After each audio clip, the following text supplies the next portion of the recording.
yer va ko'k egasi oti bilan. Salomlar, men Fahima Sulton.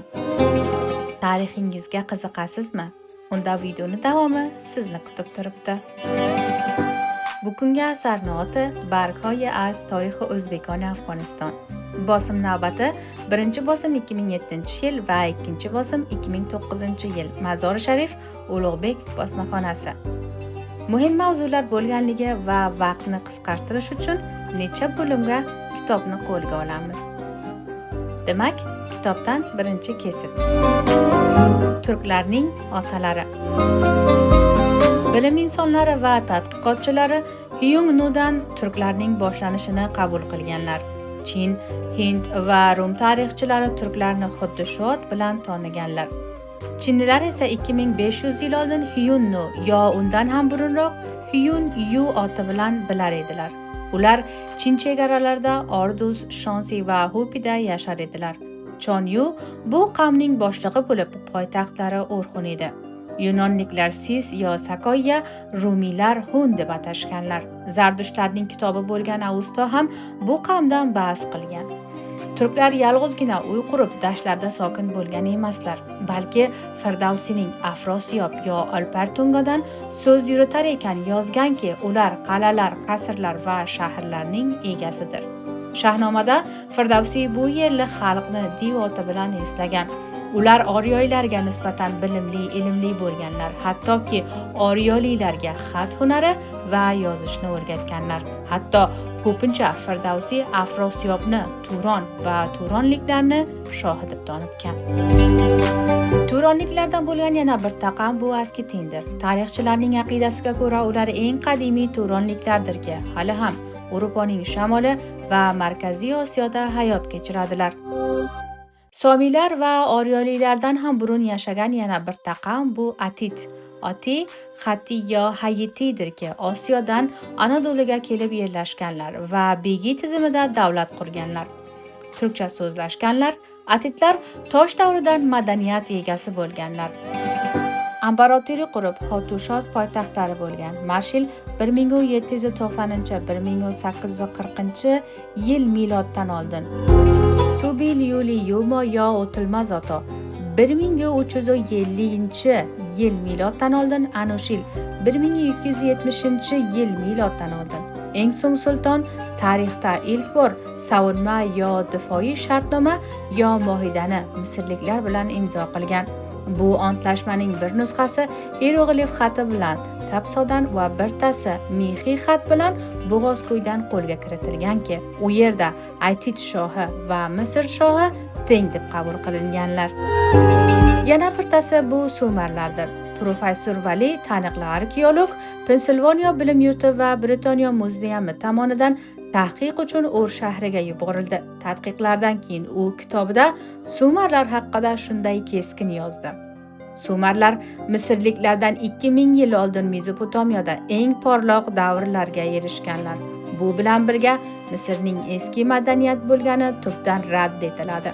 Sumerlar miloddan 3500 yillarda bir madaniyatga erishgan va Misr, Assur, Kichik Osiyo, Grit va Yunonistonga to'g'ri yoyilgan. Sumerlar tili Ural Oltoyi tili oilasiga kiradi. İlk bor J. Upar bu masalaga ishora qilgan. Keyinchalik Frettis Humal Sumeri va turkcha so'zlardan 350 tasini qarshilashtirdi. So'nggichga ko'ra ularning bobolari 5000 yil miloddan oldin Markaziy Osiyoda yashaganlar. Sumerlarning turk ekanligiga yana bitta dalil bu afsonalar va qissalarning hozirgi turk xalqiga o'xshashidir. Gilgamesh, Dada Qo'rqut, O'g'izxon, Oqpomiq va Go'ro'g'li bular har tomonlama bir-biriga o'xshashdir. Kambridj tarixida ilk yozuvni Sumerlar topgani yozildi. Vel Durant yozuv, ya'ni mexiy yozuvining o'rtaga chiqishi, kelishishi, voyaga yetishishi insonlik tarixining eng katta madaniyatlaridan biridir. Sumerlar ko'plab tamaddunlardan oldin vaqtni bo'lish, kitob va kitobxona yaratish, hayvonlarni qo'lga o'rgatish, ya'ni ahliylashtirish, bino qurish kabi ishlarni amalga oshirganlar. Shunga o'xshash yozuv, qonun chiqarish, matematika, tibbiyot, musiqa va boshqa fanlar ham ular tomonidan rivojlantirilgan. Bilim insonlari Sumerlar qilgan xizmatlarning eng muhimlarini shunday sanaydilar: qonunlar tuzatish va uning asosiga jamiyatni boshqarish. Alifbo ixtirosi. Tadqiqotlar tobora shuni sabit qiladiki, Misrliklar va Yunonliklar bilim, tib va san'atni Sumerlardan o'rganganlar. Kecha va kunduzning 24 soatga, har soatning 60 daqiqaga va daqiqaning 60 soniyaga bo'linishi va doiraning 360 darajaga bo'linishi Sumerlarning merosidir. Aluminium kabi filizotlarning kashfi ham ularga oiddir. Turklar otlarni qo'lga o'rgatgan yo ahliylashtirgan birinchi millatdir. Bilim insonlariga ko'ra turklar 2500 yil miloddan oldin, ya'ni kunimizdan 4500 yil burun otni o'rgatgan va uning buyumlarini tuzatganlar.